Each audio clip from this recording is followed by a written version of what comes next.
Hello guys, स्वागत है आपका। जैसे कि मैंने आपसे बोला था, मैं free basic to advance trading course launch कर रहा हूँ। आज वो दिन है। मैंने पूरा कोर्स को लॉन्च करने का प्रोसेस शुरू कर दिया है। आइए शुरू करते हैं। स्वागत है आपका ट्रेडिंग को सीखने में।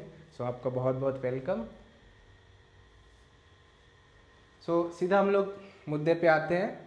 ट्रेडिंग को सीखने के लिए आगे बढ़ते हैं। टाइप्स ऑफ मार्केट, ये क्या है? मार्केट कितने प्रकार की होती हैं? जैसे कि आप किसी भी मार्केट में ट्रेड करोगे तो आपको पता होना चाहिए कि वो कितने प्रकार के हैं। जैसे कि आप किसी मार्केट में गए तो आपको पता होना चाहिए कि ये सब्जी की मार्केट है, ये इलेक्ट्रिक की मार्केट है, एंड ETC। ऐसी तमाम टाइप्स की मार्केट होती हैं। इसी तरीके से ट्रेडिंग में भी बहुत सारी मार्केट्स होती हैं। इसमें कुल टोटल 4 मार्केट होती हैं। सबसे पहली होती है स्टॉक मार्केट, जिसमें आप equity, stock market, shares, ETC trade कर सकते हो, जैसे ऑप्शंस, फ्यूचर एंड शेयर्स। दूसरा है कमोडिटी ट्रेडिंग, जिसमें आप एग्रीकल्चर से रिलेटेड जैसे चना, गेहूँ, ये सब ट्रेड कर सकते हो। एंड उसी में एग्रीकल्चर कमोडिटी में ही दूसरी चीज़ आती है मेटल्स, जैसे gold, silver and other metals जो भी होते हैं, एल्यूमिनियम, वो सब आप ट्रेड कर सकते हो। तीसरा आता है फॉरेक्स। फॉरेक्स क्या होता है? फॉरेक्स एक करेंसी होती है। किसी भी करेंसी को फॉरेक्स बोलते हैं। उसको ट्रेड करने के लिए उसको हम लोग फॉरेक्स मार्केट बोल देते हैं। बेसिकली फॉरेक्स मार्केट में होता ही ये है कि हम लोग कभी डॉलर ट्रेड कर रहे होते हैं, कभी अलग अलग कंट्रीज़ के अलग अलग करेंसीज को ट्रेड कर रहे होते हैं। अपना INR भी ट्रेड होता है, डॉलर भी ट्रेड होता है, एंड ब्रिटिश का पाउंड भी ट्रेड होता है। ऐसे ही हर देश का करेंसी को ट्रेड कर सकते हैं हम लोग। और चौथा है क्रिप्टो मार्केट। क्रिप्टो मार्केट क्या होता है? क्रिप्टो मार्केट बेसिकली एक डिजिटल ऑनलाइन करेंसी ही होती है। इसको हम लोग ऑनलाइन फॉर्म में ट्रेड करते हैं, जैसे bitcoin, Ethereum and Solana, USDT, ये सब होता है। आई होप कि आपको समझ में आया होगा। जो चीज़ भी आपको समझ में ना आए वो कमेंट्स में बताते जाइएगा। मैं आगे चलकर लाइव आके आपके सारे डाउट्स क्लियर करते चलूँगा। एंड दूसरी चीज़ अब अपन लोग समझ लेते हैं टाइप्स। हम लोग जो भी चीज़ को ट्रेड करेंगे वो किस प्लेटफॉर्म पर ट्रेड करेंगे। तो उसके लिए हम लोगों को एक चीज़ की ज़रूरत पड़ेगी, एक्सचेंज की, जो हम लोगों को वो चीज़ प्रोवाइड करवा सके। लाइक हमको कोई सब्ज़ी चाहिए या हमको कोई भी चीज़ चाहिए तो हम लोग कहाँ पे जाएंगे? एक दुकानदार के पास, तभी तो वो चीज़ हमको मिलेगी। लाइक डीलर कोई चाहिए हम लोगों को। उसी तरीके से ट्रेडिंग में ट्रेड करने के लिए भी हमको एक डीलर चाहिए जो हमको वो चीज़, शेयर्स एंड ETC प्रोवाइड कर सके। इसके लिए इंडिया में 2 एक्सचेंजेस हैं। सबसे पहला है एक्सचेंज का इंडेक्स, वो मैं इंडेक्स में बाद में बता दूंगा। सबसे पहला है NSE, नेशनल स्टॉक एक्सचेंज। दूसरा है BSE, बॉम्बे स्टॉक एक्सचेंज। इन दोनों एक्सचेंज पे ये समझ लो, ये इंडिया के डीलर्स हैं। आपको शेयर्स ट्रेड करने में आपकी पूरी की पूरी हेल्प यही करेंगे। एंड ये मैंने लिखा हुआ ये इंडेक्स क्या है? Basically national stock exchange, NSE की जो टॉप कंपनीज हैं, टॉप 50 कंपनीज मिलके उनका एक इंडेक्स बना दिया गया, जो हाई परफॉर्म कर रही हैं, सबसे ज़्यादा हाई परफॉर्म कर रही हैं, उनका एक इंडेक्स बना दिया है। उसको अपन लोग निफ्टी बोलते हैं। उसी तरीके से BSE, बॉम्बे स्टॉक एक्सचेंज का जो टॉप 30 कंपनीज हैं उसका एक इंडेक्स बना दिया गया, उसको हम लोग सेंसेक्स बोलेंगे। हम लोगों को इसमें ट्रेड करने के लिए इसमें ट्रेड करना पड़ता है। जैसे कि आप ये समझ लीजिए कि ये होलसेलर है एंड ये होलसेलर से नीचे लेवल का है, एंड उसी तरीके से ये एक होलसेलर है, होलसेलर डीलर है, एंड उसके नीचे का ये है। इसके अंदर जो टॉप 30 कंपनीज होंगी, इसके अंदर जो NSE की टॉप 50 कंपनीज होंगी वो आएंगे। हम और आप इसको ट्रेड कर सकते हैं इस तरीके से। एंड थर्ड वन है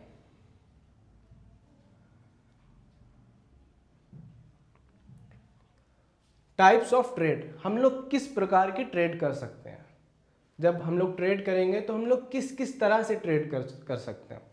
नंबर 1 पर आता है स्कैल्पिंग। स्कैल्पिंग क्या है? सो बेसिकली स्कैल्पिंग उसको कहते हैं जिसमें हम लोग कुछ देर तक, बहुत ही जल्दी कुछ देर तक हम लोग ट्रेड करें और निकल जाए। लाइक प्राइस जो है 100 रुपये पर है एंड प्राइस 101 पे आया, 102 पे आया, अपन प्रॉफिट लेके 1-2 पैसे का निकल गए, इसको स्कैल्पिंग कहते हैं। इसमें हाईली मोमेंटम का हम लोग वेट करते हैं कि बस 1-2 कैंडल में हाई मोमेंटम आ जाए एंड हम लोग पैसा बनाकर निकल जाए। इसको होल्ड करने के लिए 1 मिनट से 15 मिनट तक हम लोग जो होल्ड करेंगे उसको हम लोग स्कैल्पिंग बोलेंगे। Intraday second one. इंट्राडे क्या है? इंट्राडे वो होता है जब भी आप ट्रेड कर रहे हो तो आप एक दिन के लिए ट्रेड कर रहे हो। लाइक आपने मॉर्निंग में मार्केट खोली 9:15 पे, आपने एक ट्रेड ओपन कर दी एंड आपको वो ट्रेड आज ही ख़त्म करनी है, वो डील आज ही क्लोज करनी है। उसमें कुछ प्रॉफिट या लॉस जो भी हो उसको आज ही आपको क्लोज करना होगा उसी डे में। उसको बोलते हैं intraday trading. For a day मैंने लिख कर रखा हुआ है। And third one is swing trading. Swing trading क्या है? सो बेसिकली स्विंग ट्रेडिंग वो होती है जैसे कि अपन ने कोई चीज़ खरीदा और हम चाहते हैं कि मैं इसको कुछ दिनों तक होल्ड करूं। लाइक मैंने आज कोई चीज़ खरीदी और मैं चाहता हूं उसको 2 दिन, 3 दिन, 5 दिन, 1 हफ्ता, 1 महीना, 1.5 महीना, 2 महीना तक होल्ड करूं। मतलब वो चीज़ मैं अपने पास रखूं एंड उसके बाद मैं उसको सेल करूं, भले ही उसमें ज़्यादा प्रॉफिट हो रहा हो या लॉस हो रहा हो। उस टाइम पर जो भी सिचुएशन हो शेयर की उस हिसाब से अपन उसको सेल कर देंगे। उसको बोलते हैं अपन स्विंग ट्रेडिंग, मतलब कुछ दिन से लेकर कुछ महीनों तक। Third one is a positional trading. ये वो ट्रेडिंग होती है जिसमें आप एक बार पैसा लगा देते हो, फिर आप उसमें नहीं देखते हो कि क्या हो रहा है, मार्केट अप जा रही है, डाउन जा रही है। आपने ये इस पर्सपेक्टिव के लिए लिया होता है कि मान लीजिए मैंने कोई प्लॉट खरीदा है, आज उसकी वैल्यू 7 लाख है एंड मैंने उसमें एक पोजीशन बना के रखी है। अगर आप एक दलाल हो तो क्या करोगे? प्लॉट को खरीदोगे एंड कुछ दिनों के बाद बेच दोगे, उसमें आपका जितनी कमाई हो गई हो गई।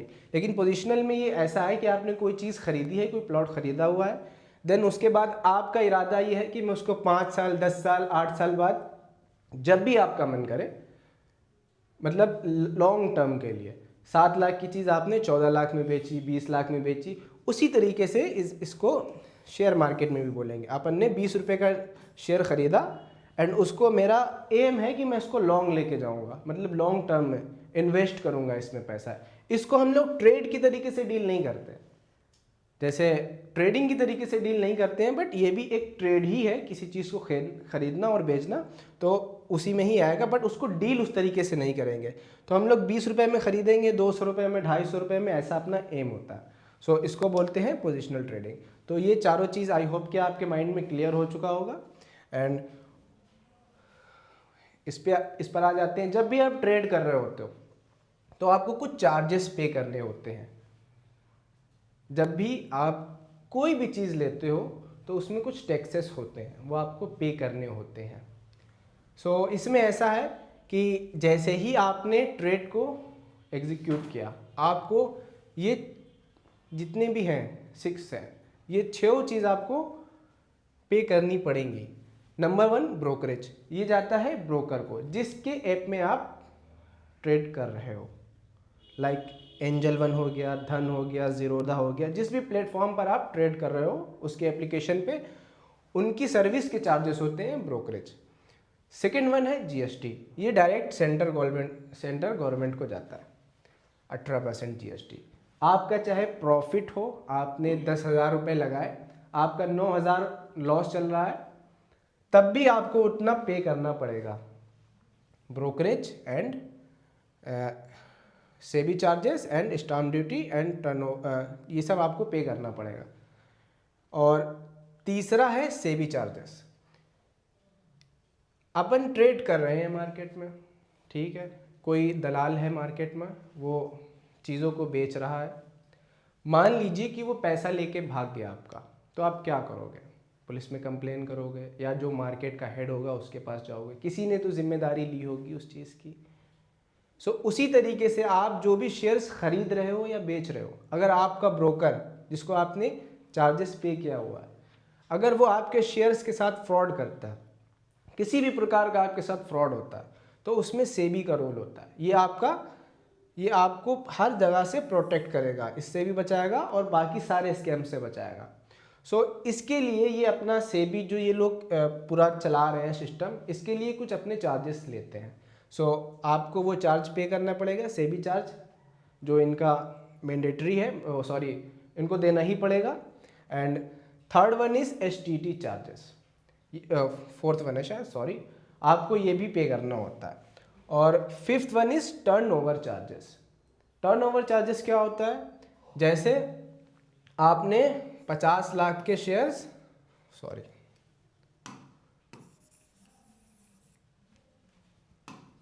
आपने 50 लाख के शेयर्स खरीदे एंड फिर उसको आप सेल कर दोगे तो 50 लाख और हो गया, तो ये दोनों को मिलाकर 1 CR हो गया। इसके ऊपर कुछ चार्जेस होते हैं, टर्नओवर चार्जेस, जो आपने टर्नओवर किया आपको ये भी पे करना पड़ेगा, चाहे आपका प्रॉफिट हो या लॉस हो, उससे कोई मतलब नहीं है। And third one is stamp duty, ये जाता है स्टेट गवर्नमेंट को। ये जो भी चार्ज होगा ये आपको इन सब चीज़ों पर स्टैंप लगा के देगा कि आपने कोई भी चीज़ शेयर्स खरीदे तो उसके ऊपर स्टैंप लगेगा। पहले शेयर्स मिलते थे आपको ऑफलाइन, तो वो एक पूरी पर्ची ऐसी होती थी, पूरा पेज होता था, उस पर लगता था। अब ये ऑनलाइन होता है तो ऑनलाइन भी स्टैंप ड्यूटी चार्जेस आपको पे करने पड़ते हैं। आई होप कि आपको सारे चार्जेस के बारे में पता चल गया होगा, और आगे भी मैं जब क्रिप्टो का पढ़ाऊँगा तो मैं उसके भी चार्जेस आपको बता दूंगा। उसके बारे में मैं धीरे धीरे पूरा डिटेल्स में आपको A to Z नॉलेज आपको प्रोवाइड करा दूंगा। आई होप कि आपको समझ में आया हो, एंड इस वीडियो को पूरा केयरफुली देखिएगा। आगे चल के बहुत धमाकेदार चीज़ें मैं लाने वाला हूँ, ये सब तो बस ऐसे ही है, बस कुछ भी नहीं। सो कीप वॉचिंग और सब्सक्राइब कर दीजिएगा, बेल आइकन को दबा दीजिएगा और लाइक कर दीजिएगा। Bye bye.